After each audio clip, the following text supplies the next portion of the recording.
విక్రమ్ టీవీకి సబ్స్క్రైబ్ చేయండి. Subscribe to Vikram TV. Subscribe to Vikram TV. Subscribe to Vikram TV. Subscribe to Vikram TV. Please like, share and subscribe to Vikram TV. కోట్ల అప్పు ఉన్నవాడు ఉన్నాడు, 1000 రూపాయల అప్పు ఉన్నవాడు కూడా ఉన్నాడు. ఈ కోట్ల అప్పు తీరాలంటే మనం లా ఆఫ్ అట్రాక్షన్ లో ఎలాంటి పద్ధతులు పాటించాలి? ఓకే, అప్పు నిప్పు.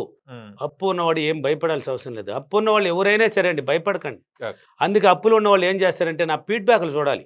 ఎందుకు చూడాలంటున్నానంటే దాంట్లో విషయం ఉంది.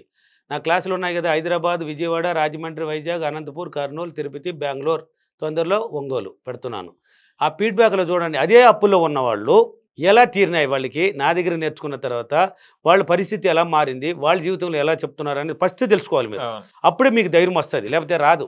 పిరికితనంతో చంపేస్తుంది, పిరికితనం భయం ఉన్న వాళ్ళు చంపేస్తుంది. అందుకని అప్పు ఉన్న వాళ్ళు పద్ధతులు మార్చుకోవాలి. ఫస్ట్ పద్ధతులు ఇంకేం చేయాలి, మీరు ఫస్ట్ మారండి, పద్ధతులను మార్చుకుందాం. ఫస్ట్ ఏం చేస్తారంటే నిద్ర 4 గంటల తర్వాత నిద్రపోకండి, నిద్ర లేసుకోండి. మీ పనులు ఏది ఉంటాయో, ఈ సబ్జెక్ట్ నాకు ఉన్నాయి, మీరు ఫస్ట్ చేయాల్సింది ఇదే. లేసుకోండి, నీ పనులు ఏమున్నాయో మంచిగానే అప్పుని మర్చిపోండి. అప్పుని మర్చిపోండి. మీరు ఏం చేస్తారంటే ప్రతిదానికి థ్యాంక్స్ చెప్పుకుంటూ అలవాట్లు మార్చుకోండి. ఇప్పుడు ఎన్నాళ్ళు ఎలా అలవాట్లు ఉండేది అనంత పక్కన పెట్టండి. కొంచెం పాజిటివ్గా అంటే మంచిగా ఆలోచించండి, చెడ్డదాన్ని ఏది ఆలోచించకండి. అప్పును అసలు మర్చిపోవాలి, గుర్తు చేసుకోకూడదు. వాడు ఇలా తిట్టినాడు, వాళ్ళు ఎలా పోయినాడు, వీడు ఇట్టు వచ్చినాడు, ఆ ఎక్కట చెప్పింది, ఆయన అట్ట చెప్పినాడు, అవన్నీ గుర్తు రాకూడదు. నీకేం కావాలి దాన్ని మాత్రం ఊహించుకో. ఈ అప్పుని మర్చిపోయేసి ఉన్నదాన్ని లేనట్టు ఊహించు, ఉన్నదాన్ని ఉన్నది మర్చిపో, లేని దాన్ని ఉన్నట్టు ఊహించు. విశ్వమణి బాబు గారు, ఉదయం మనం లేవంగానే ఎలాంటి పనులు చేస్తే మన దగ్గర డబ్బు నిలకడగా ఉంటుంది? Very good. Law of attraction లో ఖచ్చితంగా చాలా మంచి విషయం. అందుకే నిద్ర 4 గంటలకు లేమన్నాను, ఇంతకుముందు వీడియోలో కూడా చెప్పాను. చాలా ఇంపార్టెంట్ అండి, ఇది ప్రతి వీడియోలో కూడా చెప్తానండి. ఫీడ్బ్యాక్లో కూడా చెప్పేశారు జనాలు. ఏమని, గురువు గారి నోట్లో ఒక వాట మరలా రిపీట్ అవుతున్నది అంటే దానికి పవర్ ఉంది అని పట్టేశారు చాలా మంది. దాంట్లో ఏదో ఉంది అంటే ఉంది, లేదంటే లేదు, వచ్చింది అని నటించు, వచ్చేస్తుంది. ఆ లేదనేది మర్చిపో, ఉంది అని నటించు, వచ్చేసింది అని చెప్పు. వస్తుంది అనుకో, వస్తుంది అంటే సంవత్సరాలు పడుతుంది. వచ్చింది అని నటించు. చూడు, నా క్లాసులు ఉన్నాయి కదా, వైజాగ్, రాజమండ్రి, విజయవాడ, హైదరాబాద్, అనంతపూర్, కర్నూలు, తిరుపతి, బెంగళూరు, ఒంగోలు కూడా పెడతాను తొందరలో. ఆ ఫీడ్బ్యాక్లో చూడండి ఏం చెప్తున్నారు.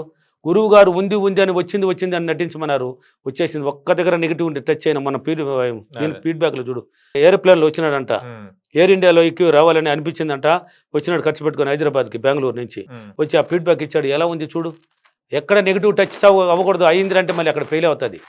ఎందుకు నమ్మకంతో చెయ్యాలి. నీ మీద నిన్ను నమ్మకపోతే, నిన్ను నువ్వే నమ్మకపోతే ఎవరు నమ్ముతారండి? నిన్ను నువ్వే నమ్మలేదంటే నిన్ను ఎవరు నమ్ముతారు? ఇంకా నిన్ను నువ్వు నమ్ము ఫస్ట్. నీలో ఉన్న టాలెంట్ అంతా బయట వస్తుంది. ప్రతి మానవుడు గొప్పవాడు. ఆ టాలెంట్ అంతా బయట రావాలంటే నిన్ను నువ్వు నమ్మాలి. నీ జీవితం మొత్తం డబ్బుతో ముడిపడి ఉంది. ఆ డబ్బుని సులభంగా సంపాదించాలని అనుకున్నవాడు సులభంగా సంపాదిస్తాడు, అనుకోవాలి ఫస్ట్. కాబట్టి ఇలాగైనా డైలీ చేసి ఆ డబ్బుని ఒక లాకర్లో పెట్టండి. లాకర్లో కూడా ఇనుము పైన పెట్టకూడదు. ఇనుము పైన పెడితే ఇనుముకి ఆమెకి అలర్జీ అనమాట, చాలా దూరం. డబ్బు ఉండదు అక్కడ. బీరువాలో పెడతారు కదా, బీరులో పెట్టు బా. బీరులో అక్కడ ఏదైనా గొడ్డుగడ్డ క్లాత్ వేయండి, ఒక పేపర్ వేయండి, దాని మీద పెట్టుకోండి. అంతేగాని ఊరికి పెట్టినామంటే పెట్టకూడదు. బీరులో డైరెక్ట్గా డబ్బులు ఇనుము మీద పెడితే నిలవదాం, ఆ మొండది రాదు. అక్కడ గౌరవం ఉండాలి. ఆమెకి ఇష్టమైన పదార్థాలు అక్కడ పెట్టండి. అప్పుని డబ్బుని చాలా సులభంగా సంపర్చుకోవచ్చు. వచ్చిన డబ్బు నిలిచిపోతుంది మన దగ్గర, నిలుస్తుంది. ఇవన్నీ నిలవలేదు అనకూడదు. ఇంకా నేను సంపాదించిన డబ్బులు నా దగ్గర చాలా హ్యాపీగా ఉన్నందుకు డబ్బులకి విశ్వానికి కృతజ్ఞతలు. నా దగ్గర ప్రతిరోజు డబ్బు ఉన్నందుకు డబ్బులకి విశ్వానికి చాలా కృతజ్ఞతలు. నా దగ్గర డబ్బు నిలిచిపోయింది, నా దగ్గర సంపాదించిన డబ్బు కన్నా ఎక్కువ డబ్బులు నిలిచి ఉన్నాయి నా దగ్గర. మైండ్ని మార్చాలి.